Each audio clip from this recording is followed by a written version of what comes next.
Welcome to Abnormal, the podcast for normal people who want to do abnormal things. Today we have our guest who doesn't need much introduction, especially in Hong Kong.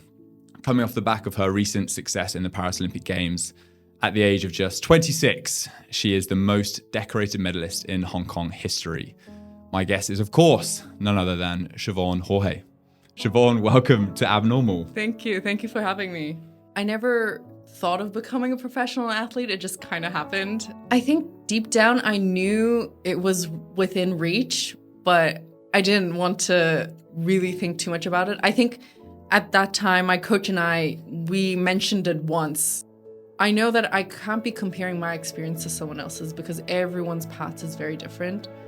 And I'm 26 right now, and hopefully, I still have a very long life to live. So I'm not in a rush to get things done because I have a whole life to do this. If you had to give one bit of advice for anyone listening who wanted to do something abnormal in their life, what would that be? Siobhan, welcome to Abnormal. Thank you. Thank you for having me. Pleasure. First of all, before we start, I'm sure you've heard this a million times. Congratulations. Thank you. It has been such a crazy couple of months for you personally. I feel like the whole of Hong Kong is invested in your journey. Can you describe what the last couple of months has been like since Paris? Yes, it's been crazy. I think the whole experience in Paris was just amazing, especially since when I went to Tokyo, it was during COVID. The Olympics was during COVID, so there were no spectators. My family couldn't go watch, but then this time in Paris, everyone got to go and everyone got to watch, and it was really exciting. And I think the celebration kind of started there. And then when I came back to Hong Kong, we continued the fun and celebration. And it's been crazy. Like, I just want to share the joy with everyone. And since then, I was on a holiday, but then now I'm back in training. I have competitions coming up. So the grind just never stops. It doesn't stop. When you're a pro athlete, it doesn't stop. Yeah. But I'm happy to hear you said you got holiday. Mm-hmm. So Yes. How long was the holiday? Did you manage to actually let your hair down, or was it kind of swimming in the ocean instead of in the pool? So I took a month off. Well, my coach gave me a month off. And he was like, don't go to the pool. But I went to the pool a few times. And the first 2.5 weeks, I didn't know what to do with all this time. And for the past 7 years, I never got a month off. So my body is just not used to sitting there and chilling. So then for the first 2-3 weeks, Monday to Friday, I was still working out because I just didn't know what to do with myself. And even when I was on holidays, I went with 3 of my best friends, and they are really chill. They were just walking around. We went to Portugal, walking around the city and looking at everything. And I was like, guys, like, we need to be efficient. Like, this is how we're going to do things. And I was like, what am I doing? Like, every hour of the day is accounted for. Exactly. And now I'm like, no, like, I'm on holidays. I should learn to relax. So it's not easy though. It's not. Like, apparently I don't know how to do that. Did your friends give you some honest feedback? Say, hey, Siobhan, chill out. We're on holiday too. Yeah, they did. And eventually I was like, oh yeah, I'm not on a schedule anymore. Like, I could do whatever I want. Coach isn't here. Why am I so like, just like, we need to be on a schedule. But I mean, so how long is it now that I know you started swimming from a very young age, 4, am I right? Yeah. How many years has it been that you've been on such a strict schedule? Too many years, I think. I would say maybe since I went to college in the US, so when I was 17, so almost 10 years, I've been having sort of a similar schedule. So 10 sessions a week plus 3 gym sessions, and you're training at such a high level for so long, and you go to all these high level competitions. So I guess it's been 10 years. 10 years. And you were studying as well in the first 4 years of that? Yeah. At Michigan? Yes. Is that something you always knew you wanted to do, was go to university, even if you were set on becoming a professional athlete? Yes, actually, I never thought of becoming a professional athlete. It just kind of happened. But I knew I wanted to go to the US because growing up, once I really found swimming, I knew I wanted to do well in school and in swimming. And once I was done with secondary school, I want to continue on with that. And I knew that in the US, you have a really good system where you can do both. And so I was looking at schools in the US where I can get a good education and also can train with a good swim team. And Michigan was one of them. And I went there for 4 years while studying and training. And it was such a great decision. I really enjoyed it. And you studied psychology, am I right? Yes. And so how was your, when you see it in the movies, going to college in the US, I think it's an idea that everyone romanticizes. How was your experience at college in the US compared to what you see in the movies? I think it's very different. It was a lot of really early mornings and late nights. Late nights studying. In a professional way. Yeah. Yes. Not late night partyings. Because we have to train before school started. So we train at 6 a.m. for 2 hours, and then you go to school for a few hours, maybe do a little bit of homework, and then come back in the afternoon to train for another 2 to 3 hours, and then go back and study, do homework again. Monday to Saturday, you get Sunday off. So, and between all of that, you're competing all the time, almost every weekend, flying across the country to go to another school to compete. So it's definitely not easy. And I would say mental health was probably constantly low. Right. But, I mean, you're just so stressed all the time and tired, but you make all these really good friends on the team, and they, knowing that you're not alone, that kind of helped a lot. Is that where your main social circle is People fellow competitors and on your team? Yeah, my teammates are basically my best friends. Same in Hong Kong as well? Yeah, so I have really good friends that I made in school when I was studying in Hong Kong, primary and secondary school. And then I also have some really good friends that are my teammate that I train with right now. That helps a lot. Yeah. I mean, it's easy. I'm from a team sports background, and you ask anyone who's played team sports, the best part about team sports is the change rooms and that element. It's, yes, you miss the elite sport, the high level stuff, and actually playing the games, but when you look back on a career or a sport, you remember the socials, the off-field activities. Yes. Does it ever get lonely being a professional swimmer? Yes, it does, especially with my kind of training is a little bit different than what normal swimmers would do. So normal swimmers, they would be based in one place and train in the same pool every single day. But our team, especially my coach, he thinks that there are swimming pools all over the world. Why are we limiting ourselves to just one pool? So half of the time I'm based in Hong Kong training at the Sports Institute. And then the other half of the time we do training camps all over the world, from Istanbul to Dubai to Sierra Nevada up in the mountains to, all these places all over the world. And it's so great because I love traveling and I love to see different cultures, and it just makes things a lot more fresh and interesting. But on the other hand, you're away from your family and your friends all the time, so it can feel a little lonely.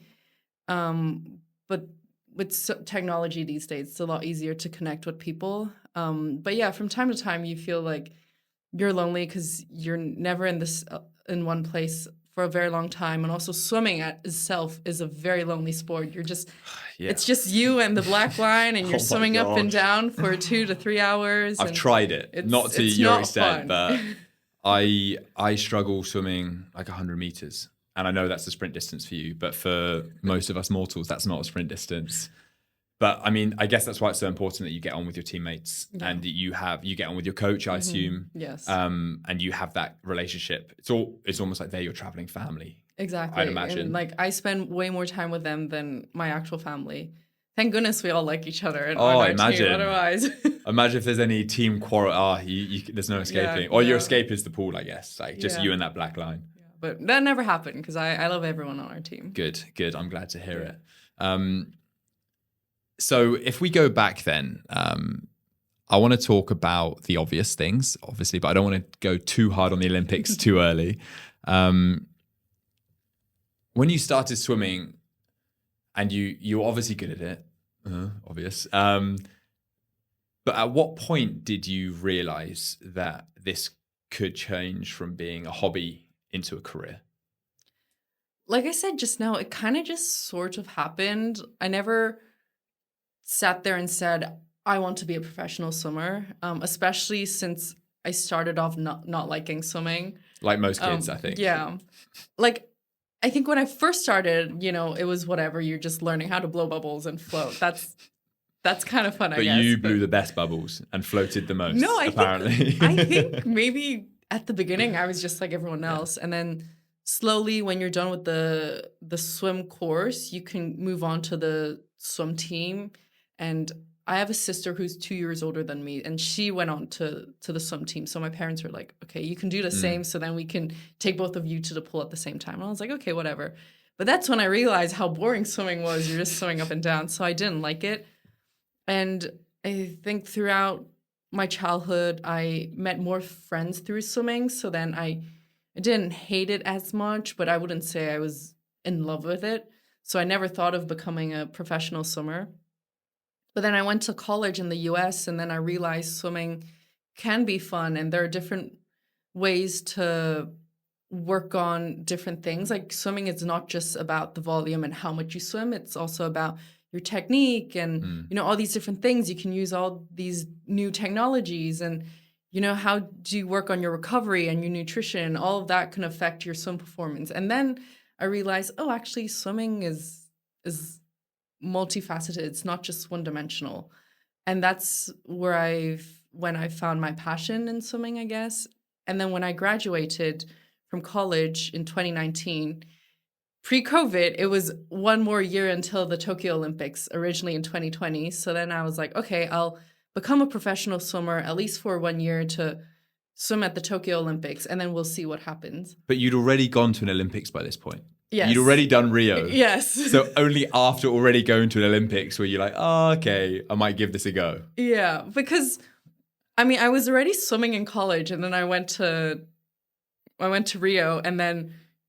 Well, you didn't just go to Rio. You're also the first Hong Kongese swimmer to qualify out the heats. Yes. Am I right? Yes. So breaking history already. Yes. And you were 18? Yes, I was 18. At Rio Games. So you say it's so whimsical. Oh yeah, I went to Rio. And then only after that you sort of had that realization it could be a full-time thing and make something of it? Yes. I think after I graduated, in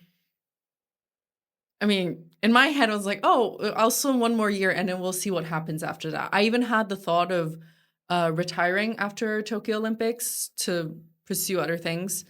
But then I swam really well in Tokyo and then I was like, I guess we can go on for another few years. I'm still quite young. Yeah, so it kind of just happened. I never really made the decision of like, this is what I want to do and this is what I'm going to do. Did you have those expectations going into Tokyo to medal? I think deep down I knew it was within reach, but I didn't want to really think too much about it. I think at that time, my coach and we mentioned it once, very briefly, of like, we want to medal. And then we never talked about it ever again. It's like the elephant in the room. Yeah, it was kind of like, okay, we said it out there and then we're going to not bring it up ever again. Until after. Yeah, exactly. To, just kind of like, I think we're both on the same, thinking of the same goal, but we're not going to put a lot of pressure. Yeah, so. Because I've heard you talk a few times before in other interviews about the process. Mm-hmm. So when you're talking about other people having expectations of you, I imagine that's only got greater as your career's progressed and people know you and know what you can achieve. So if you don't mind, talk to us about how you value the process of the training and not putting as much expectation on the actual outcome.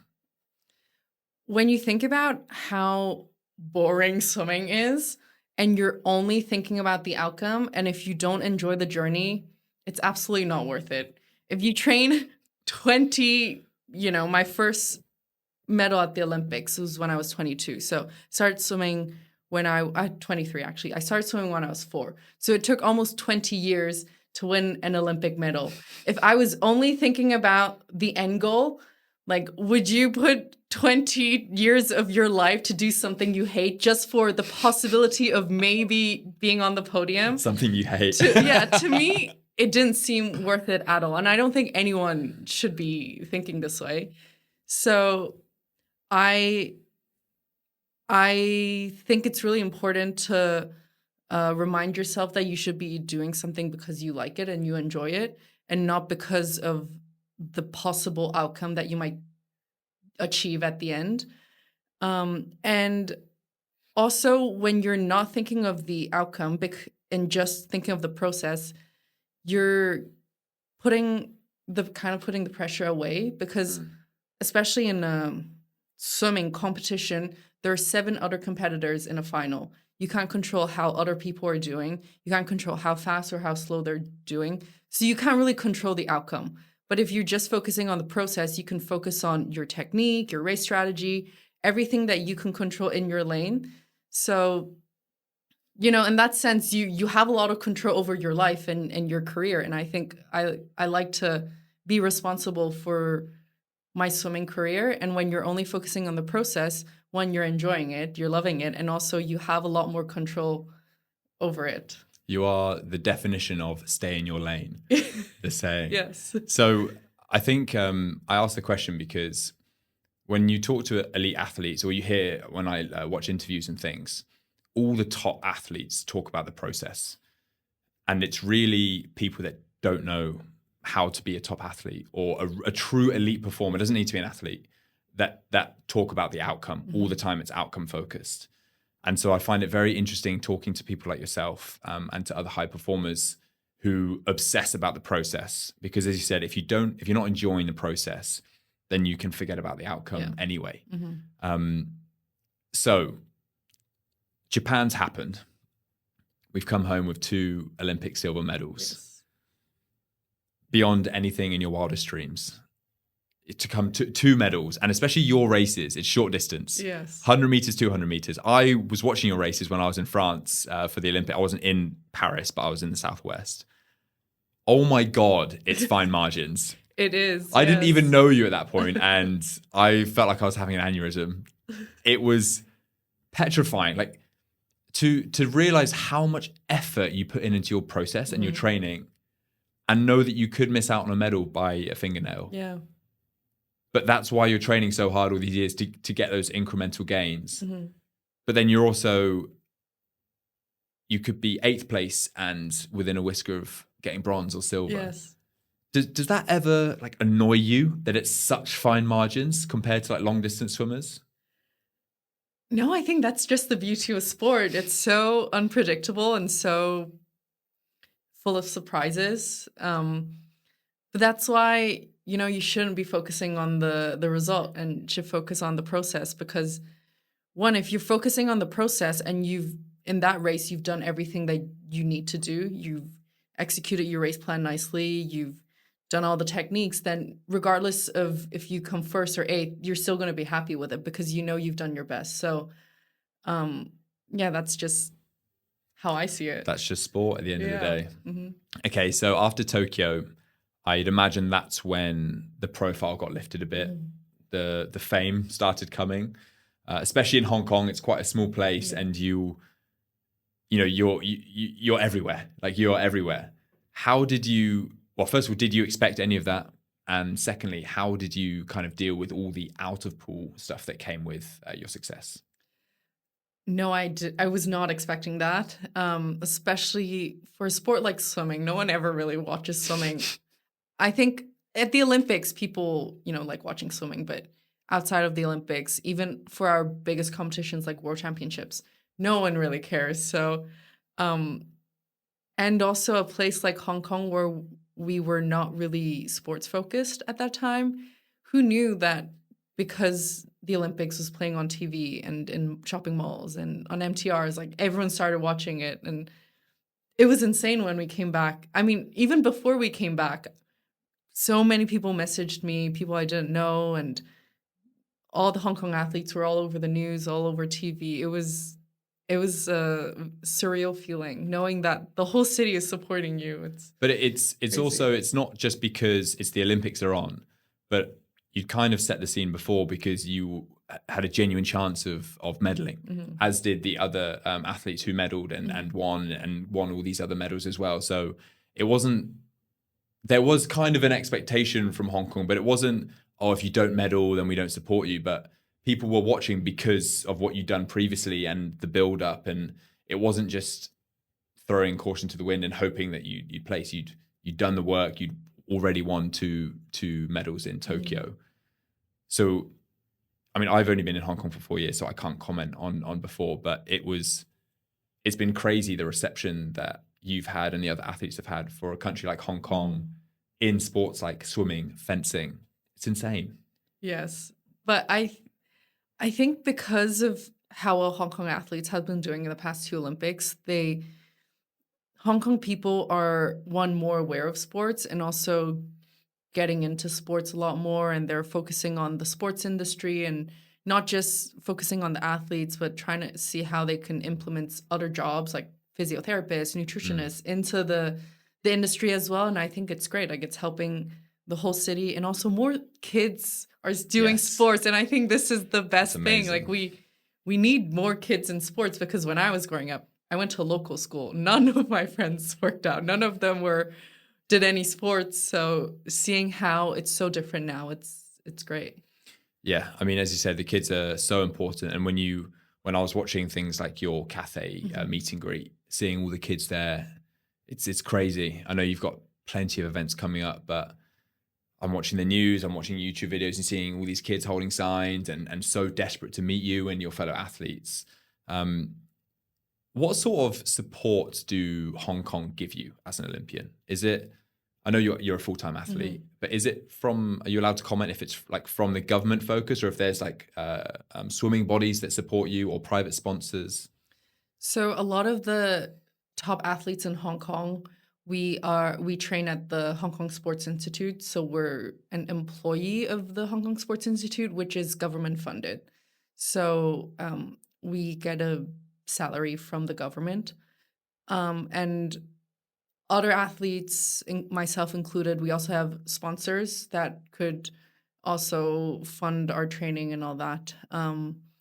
And apart from financial support at the Hong Kong Sports Institute, we also have massage therapists, physiotherapists, nutritionists, sports scientists, all these people to help us and see how we can get a more well-rounded development and also help with our training. And is that all like just Olympic sports that train there, or who trains alongside No, so you?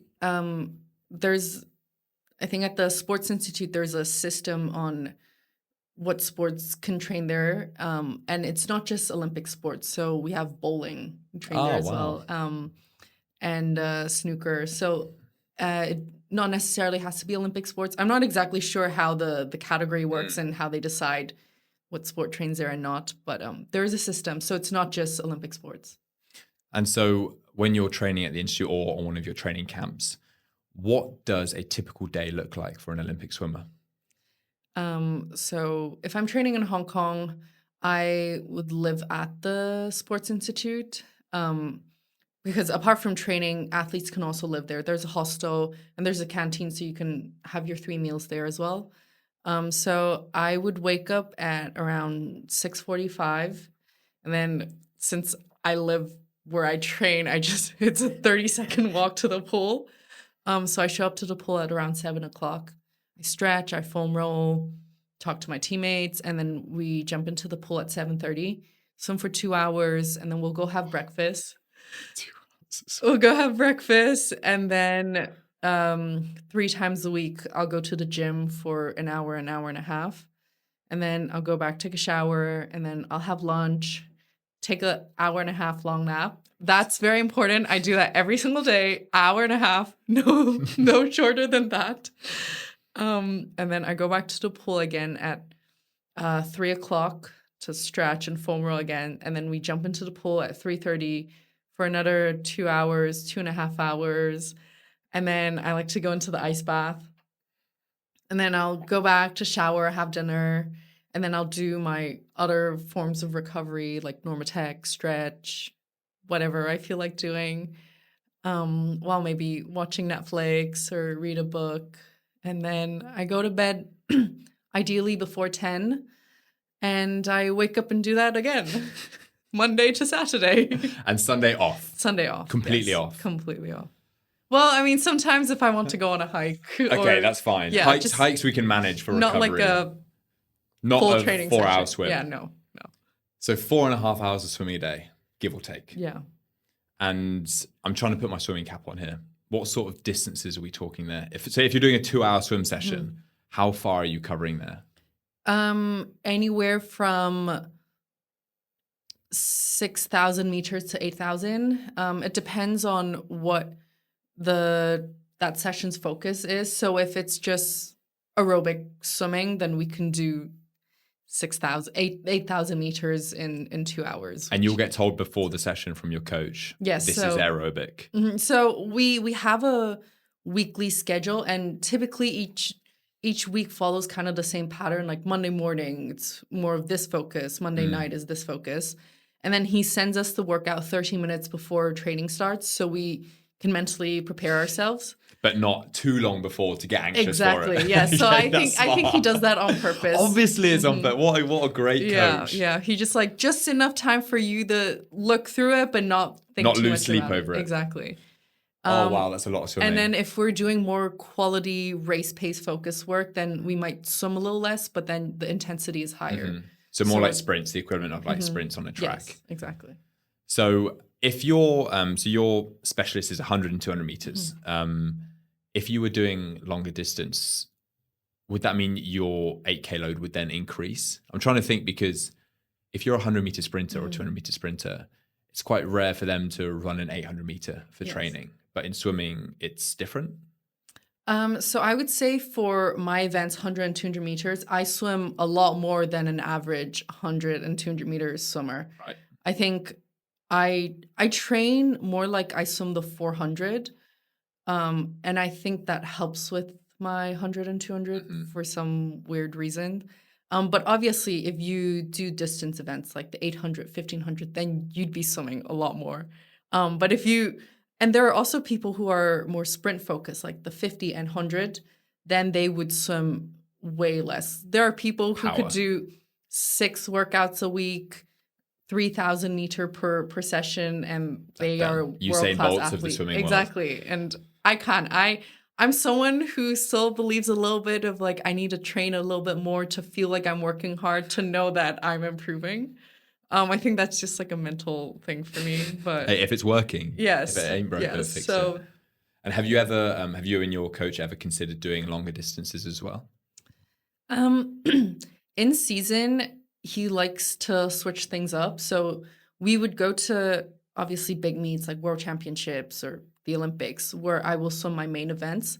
But then throughout the year in season for small competitions, he likes us to swim different events. So I would do breaststroke sometimes, or there was one time I swam the 800. I don't know if I'll ever do that again. Is it him? Is it he or her? He. Is that him just testing you? He just wants us to switch things up. Kind of similar to the idea of our training schedule of not swimming in the same pool, because he likes to keep things fresh. And he thinks that if you've been swimming the same 2-3 events for the whole year, for 4 years straight for Olympic cycle, that's by the time you actually get to the Olympics, you'll be so sick of your event. So he wants us to swim different things, and maybe you'll learn something from that, and you can bring it to your main event. So he sounds like a good coach. He is very good. How long have you been working with him for? Almost 4 years now. He's in Hong Kong, based in Hong Kong? No, so he's a Canadian, but he comes to Hong Kong a lot to train with me. But otherwise, we do like long distance coaching where he lives in Czech, but he sends me a workout every day, 30 minutes before my training.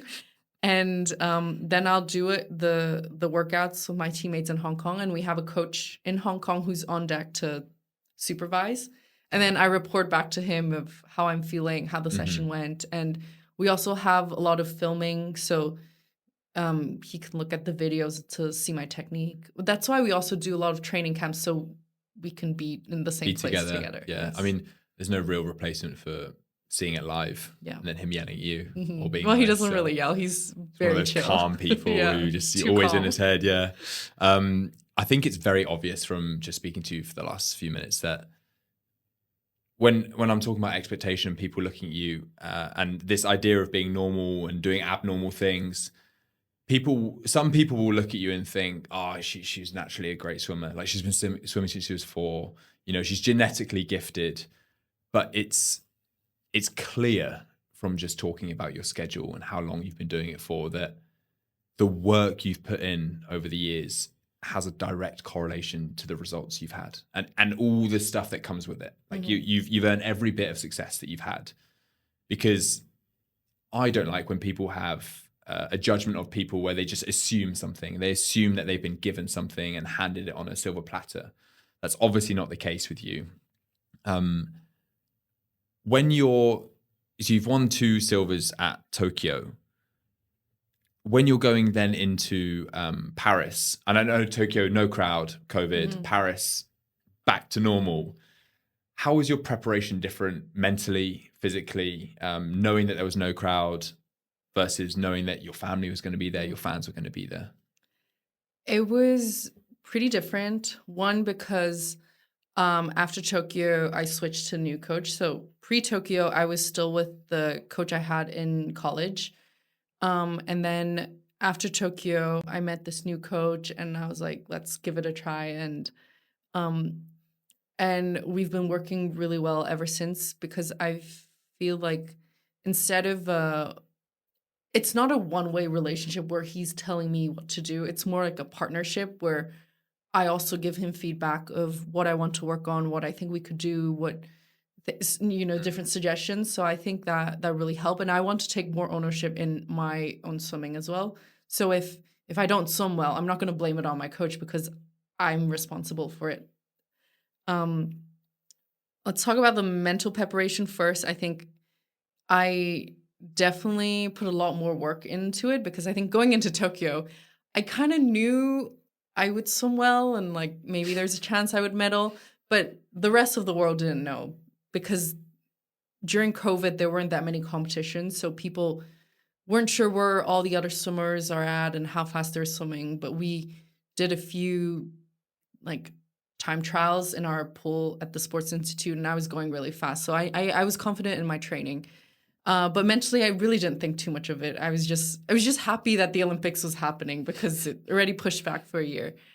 But going into Paris, I knew that there would be a lot of expectations on me after Tokyo, and also from Hong Kong. Everyone was expecting something, at least from me.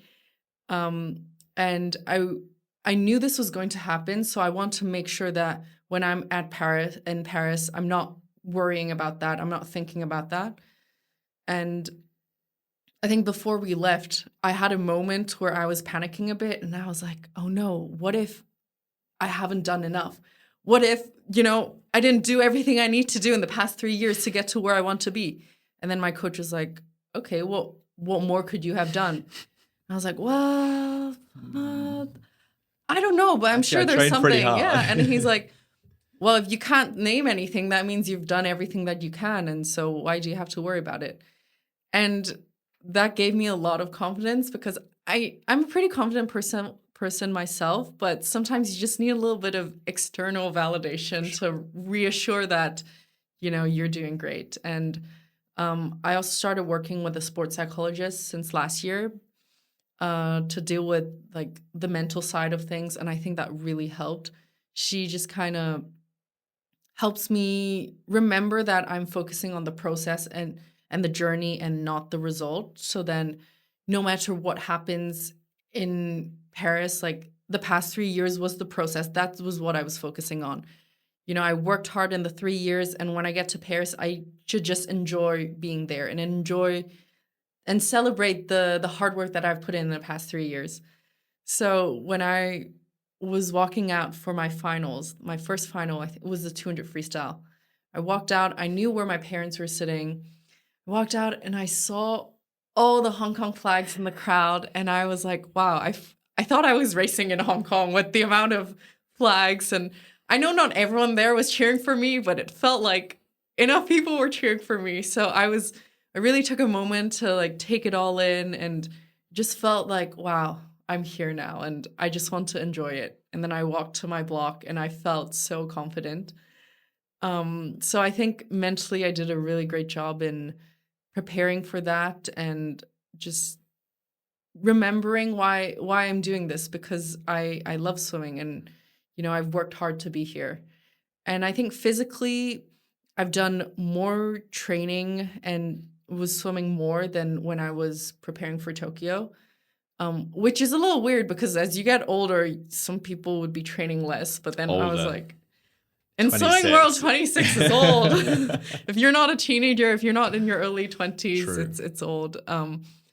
But I just need to feel like I'm working hard, and I want to challenge myself in training to know that I'm improving. So we've done different things in training, and it's hard, but I enjoy the pain sometimes. So yeah, I would say overall, mentally and physically, I've done really good preparation, and I was really happy and I was really confident in my training when I got to Paris, and that's all that mattered. That is a fantastic place to be, and it showed.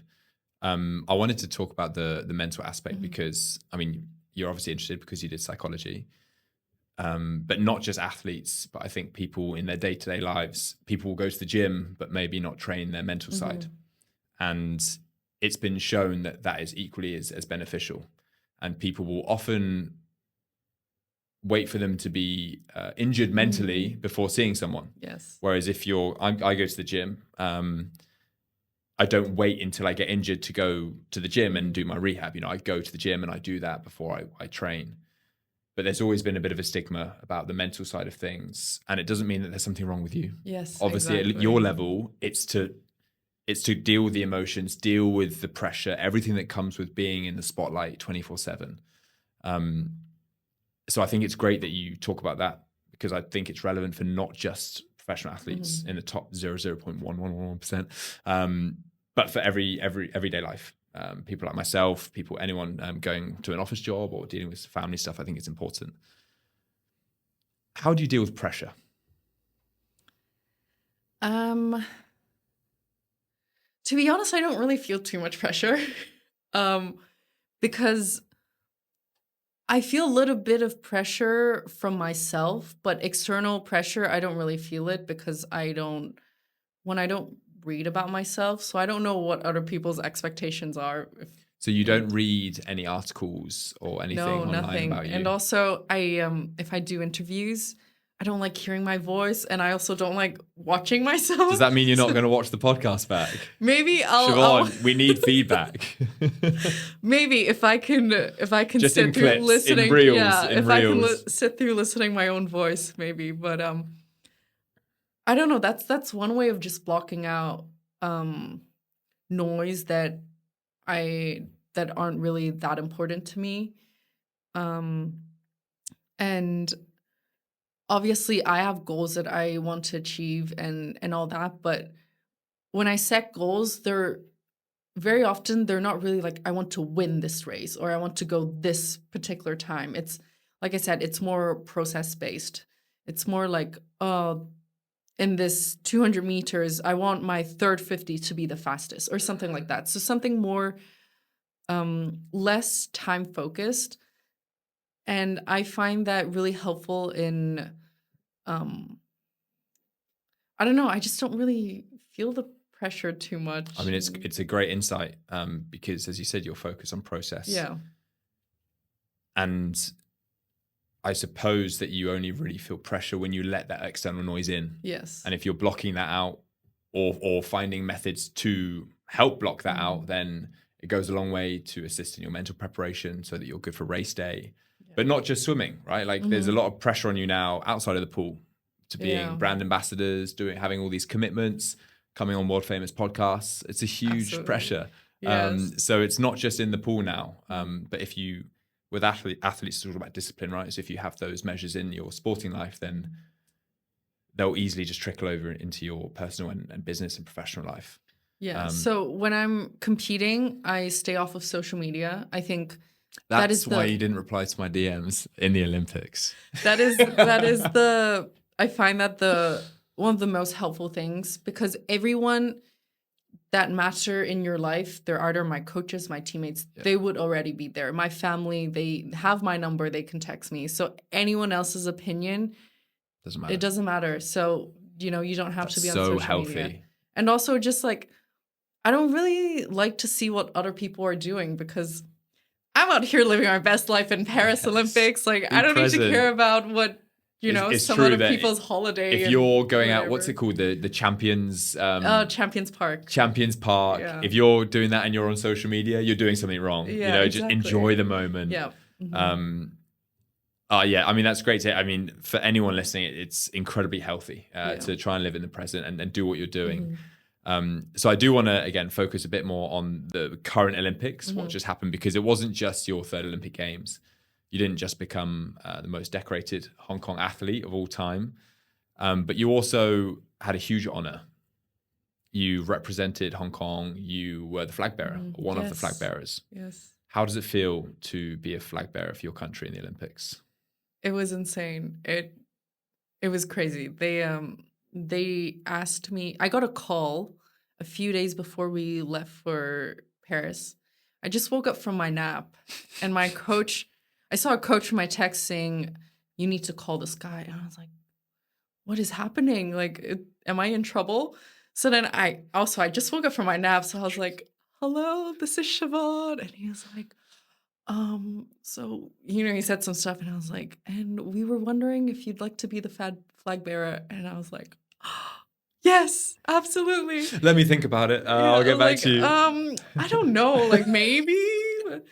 No, it was a huge honor, and it just made. I went to the opening ceremony in Rio and Tokyo, and every time someone asked me, how's the Olympics, I said the opening ceremony was insane. Like, if you have the chance, you should go as an athlete, because it kind of like starts your whole Olympic experience. And in Paris, it was especially special because we were on the Seine. It was crazy. It was insane. And we were holding the flag and it started pouring rain. And it was so... Just like in Hong Kong. It was so French. It was so romantic. It's like, of course this is going to happen. And I don't know what it looked like on TV or how the spectators felt, but I loved it. I think all the swimmers loved it because we're used to being wet all the time. And I think all the other athletes enjoyed it too, but it was so insane. The flag was really heavy. It looked heavy. Me and Edgar, we were each holding it for a few minutes and then giving it to the other person. Make sure to get some camera time with the flag, so get some good photos. You will have 42 seconds on camera. Wow. And we will let you know when it's Hong Kong's time, so then you can be ready. But then before that, we're like, wow, the flag is just like hanging on the side of the boat. Let's just hold it. We didn't realize how heavy it was. We were holding it. It's like, oh, okay, this is a lot. And more like now that you've picked it up, you can't put it back down. Put it down. No, that's embarrassing. I'm an elite athlete. Exactly. I was like, I have strong biceps. I can do this. But it was such a great experience, and it's such a huge honor that they asked me, and think that I can represent our city, I guess, leading into the Olympics. So. Yeah, it was one of the highlights, definitely. It was so amazing to see. I mean, as I said, I was watching in France the opening ceremony, so I had all the French commentary. And when Hong Kong came on TV, I was with my wife, who's also lives in Hong Kong. We were going mental. It was so awesome to see. It didn't look amazing on TV, I'm not gonna lie, because it was raining, the cameras were wet. Yeah. And then it zoomed out on a weather map of France. And the only rain pocket was above Paris for that like 4 hours. Everywhere in France was beautiful. But it just looked I think it just insane. added to the experience, the rain. It was like, wow. It was, I mean, the footage that came out of it was incredible and so iconic. Like no one's ever going to throw an opening ceremony like that again. Exactly. And you were flag bearer for it. So it's incredible. So during the Olympic Games, there's a few things that selfishly I would like to know. The Olympic Village. Yes. Is it as cool as it looks? Yes and no. There are a lot of cool things you can do at the Olympic Village, and because the Olympics has a lot of sponsors, so each sponsor kind of has their own section or like a house, and then like Coca-Cola is one of the sponsors, so then you have the Coca-Cola house, and that's where you have all these big TVs on screen to show all the different sports that was happening, and then you get free Coca-Cola and all the other drinks and fresh, warm cookies. Or Samsung was one of the sponsors. So then you can play games in there and get free prizes. So it's pretty cool. And the village, each big countries have their own building, and like USA, Australia, they have their whole building. So then they would decorate it to make their athletes feel at home. I think Australia brought their own baristas to make coffee. And then US, they have all these flags and everything. And I think they built their own gym as well in the building. And we were sharing, because Hong Kong had a small delegation, so we were sharing with Cuba, I think, and maybe a few other smaller countries. But it's cool. Like when you walk around the village, you see all these different flags and countries, and you meet different people from all over the world, different sports. So I'd say it's a really cool experience. But the actual living experience, you know, it's very basic. It's not as glamorous as you think it is. In our rooms, it's just one bed, a bathroom, and that's it. So what were the Olympic beds like in the Olympic Village? So it's made of cardboard boxes, which is not really the problem because we had it in Tokyo too. And, you know, for the most part, you don't feel like you're sleeping on a cardboard box. But I guess I wasn't quite used to the mattress. It's pretty thin. So you just have to either adapt or find ways to deal with it, I guess. Did you still manage to get your nap in the afternoons? I did. So when we first got there, there were no ACs in the room. Oh my goodness. And coming from Hong Kong, that's a problem. That's a problem. Paris, it was pretty hot when we were there. It was hot. But Hong Kong, I think, bought ACs for all the rooms. So then they installed it and it was a lot cooler. And actually at night, it's pretty cool, the temperature. But during the day when we have to nap, you need the AC. You do. Yeah. Especially coming from Hong Kong. Yeah. I don't want to sound like very privileged. No, I'm right with you. A first world problem, but whenever I go to travel to Europe and it's hot, it's not suited for it. If I go home to the UK on a hot day, there's no respite. You go into a bus in Hong Kong, you're like, yes, AC. Go into the MTR, yes, AC. In buses in London or Paris, they don't have AC. No, they don't. And so food. Swimmers are notorious for consuming a crazy amount of calories. How many calories will you consume a day in a training camp block? I don't really count calories. For me, I don't even take supplements or anything because I believe in getting everything I need in food first. And if I really can't get everything I need in food, then I'll think about supplements or anything else. But for the most part, because we swim so much, we can also eat whatever you want. Everything in moderation. Yes. And also just make sure you have carbs, protein, and vegetables in every meal. Then that's kind of how it And you should have be. a nutritionist that plans everything out? No, not really. Well, I don't know how it is with other athletes, but for the most part, the swim team, especially at the top level, I think because we've been doing this for a long time, and at least I don't really believe in restricting yourself that much. I just want to have I just want to make sure whatever I do is sustainable for a very long time. So I don't want to restrict myself for a week and then kind of like, oh no, and then I need to, binge or whatever. So just everything in moderation, make sure I have carbs, protein, vegetables, and then listen to my body. If I feel like, oh, today's training load is, a little bit more, then I might eat a bit more. Or if it's a recovery day, then I'll eat a little bit less. Just see what my body needs and just listen to it. I mean, you're training so much that you are fueling for performance. Yes. I don't want to say it doesn't matter, but for those of us who sit at a desk all day, it probably matters a bit more if we're having the odd cookie here and there. Yeah. But no, everything in moderation, and for sure, the best diet is the one you stick to. And it's a lifestyle, as you say. Yes. A lot of people will yo-yo and I'm going to go on a shred or going to do this. But as you say, whole foods, try and get as much nutrition from food as possible, keep it sustainable. But I've always wanted to ask an actual swimmer about their diet because I don't know if it's just me, but every time I go in the pool, could be 50 meters, could be 2,000 meters. I'm starving after.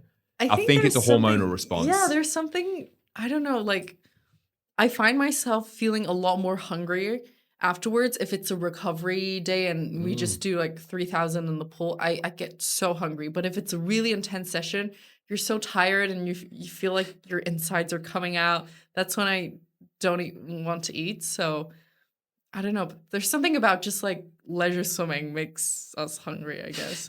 That's what I say, at least. Okay, so it's only been a couple of months since Paris. Sounds like it's been a relaxing kind of couple of months for you, but back into training now, ready for your next competitions. Are you committing to the next Olympics? Not undecided yet. I think I need a little bit more time to decide. I still really enjoy swimming. I love the lifestyle. I love traveling around the world, meeting different people. But I know in real life, I'm only 26, but in the swimming world, that's pretty old. And I want to make sure that if I commit to another 4 years, my body can handle it and keep up with it, and I can still perform at a high level. So I need a little bit more time to think about it. And how long do you give yourself to make that decision? Do you need to be a certain number of years before that Olympics happens so you get in a full cycle? Ideally, I don't know. Like honestly, you can start qualifying for the Olympics a year before the Olympics. And I'd say I would need at least 3 years to train for it. Wow. So I have another year to decide. I mean, but no hopefully rush. I'll know before that. And if it's not swimming, what does life look like for Siobhan after swimming's all said and done? There are lots of things I want to do, just like for fun. But if you're talking about like a career path, I want to do something with psychology and kids. So most likely I'll go back to school to study clinical psychology so that I can get my license and become a clinical psychologist. That's, I would say, is my other passion outside of swimming and yeah. And just travel the world. And yeah. Do you feel, because you've had such an intense life up to this point, you're 26 years old, but as you said, you've been training this way for God knows how long. Is there a part of you that you feel like you've missed out on something in those, I don't want to say teenage years, but that sort of like 17 to 25 crazy period that most people have? Do you feel like you've kind of missed out on that? Sometimes I do, especially when I was in college and you see all these college kids partying from Friday night to Sunday night. And I never did that because I was either doing homework or training. So part of me was like, oh, everyone talked about this college experience. And I felt like I had a very different college experience. Or you see some of my friends, settling down, getting married, having kids. But, I am obviously not at that stage right now. And so I feel part of me is like, oh, maybe I am missing out. But then the other part of me knows that I've done a lot more than an average person has done by the time they're 26. And I've accomplished so much that I know that I can't be comparing my experience to someone else's because everyone's path is very different. And I'm 26 right now, and hopefully, I still have a very long life to live. So I'm not in a rush to get things done because I have a whole life to do this. And I always think that, should I go back to school soon? Because do I want to be 30 or 32 by the time I get my master's or PhD? And do I want to be 35 when I start my first real job? But at the end of the day, it doesn't matter because I'll be in, hopefully that job or that industry for the next 30 years. So another 5 years is not going to make that big of a difference. I completely agree. And I'm doing so much right now and I love everything that I'm doing. So no, I don't feel like I'm missing out too much. I don't think you could be doing more right now. So for a 26-year-old, or not for a 26-year-old, for anyone, you are doing so much. And as I said, not just in the pool, outside of the pool. How have you found, you told me before we started the show that you don't have a manager. I'm sure that after your third Olympic Games, so many companies and brands are coming to you wanting you to be an ambassador or to have sponsorship deals or appear on TV or do this, that, and the other, being pulled in all these different directions. How have you found navigating those opportunities just by yourself? I think I have a very clear vision of what I want and who I am. So first and foremost, I'm an athlete. So my main job is to swim and to compete. And everything else is bonus. It's extra. And I have a few sponsors and I love them and we work really well together. But I'm very selective with what brands that I work with because I want to make sure that our values align and they give me the freedom and flexibility to do what I want and what I enjoy doing. So all these brands, they're all very fun and like I'm in partnership with Arena and I get to design my own swimsuit line and I get to go to swimming pools and see other young kids wearing my swimsuit and that makes me feel so happy. Or I'm sponsored by Chanel and I get to attend fashion shows and be dressed in Chanel and attend events. So these are all really fun opportunities. And as for interviews and events, I'm an introvert, so I don't really like getting that much attention. And I know it kind of, comes with the job in a sense, but if I can not be in the spotlight, I try not to, so that I have more time to focus on what I like doing, which is swimming. And I know people, especially some young kids, they see me as a role model, and I'm so honored when they say that because I'm just out here doing what I love doing. And then if they find inspiration in that, then, I feel so happy about that. But I think they find inspiration in my story and my personality, I guess. So I want to keep doing what I love doing and hopefully more people can find their own takeaway in my journey. I think you're spot on. I think when kids look at you and they see what you've achieved and they hear you talk and they meet you, I mean this in the nicest possible way, but you come across as really normal.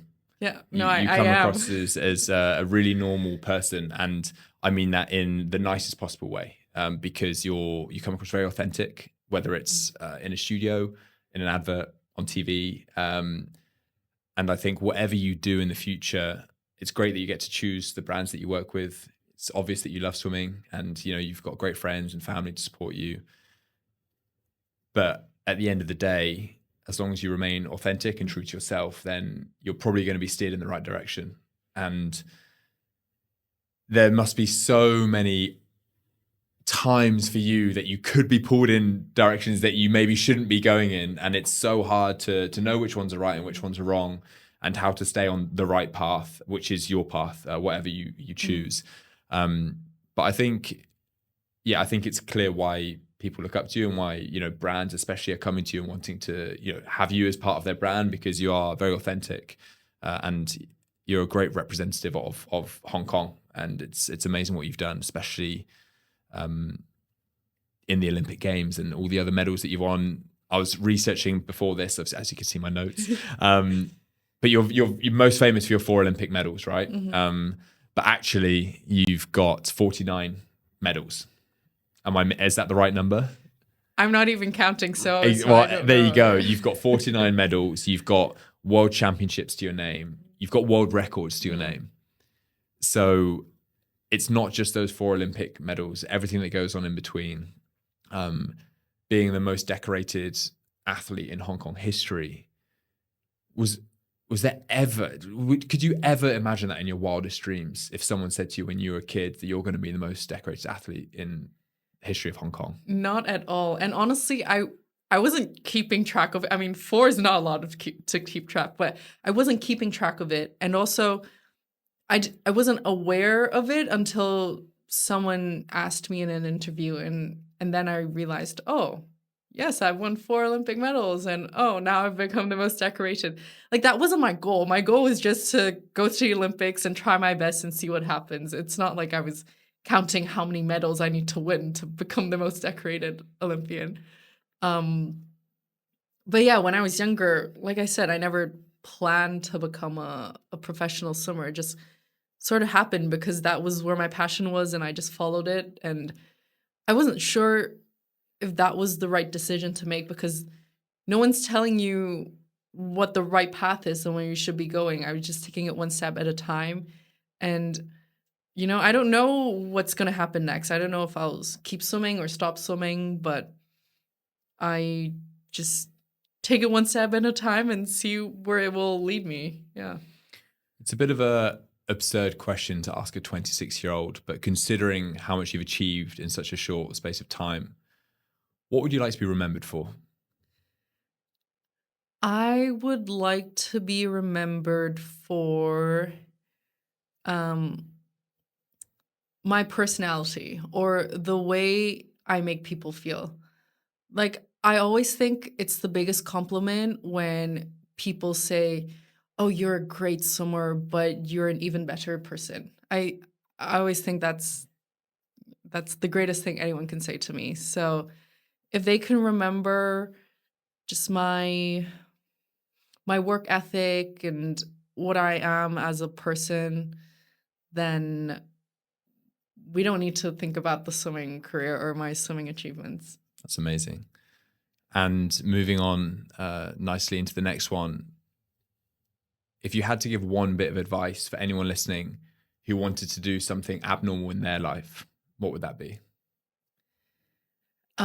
Just go do it. And just because it may seem abnormal, but doesn't mean you can't achieve it. Just because no one has won 4 Olympic medals before in Hong Kong, it doesn't mean you can't be the one to do it.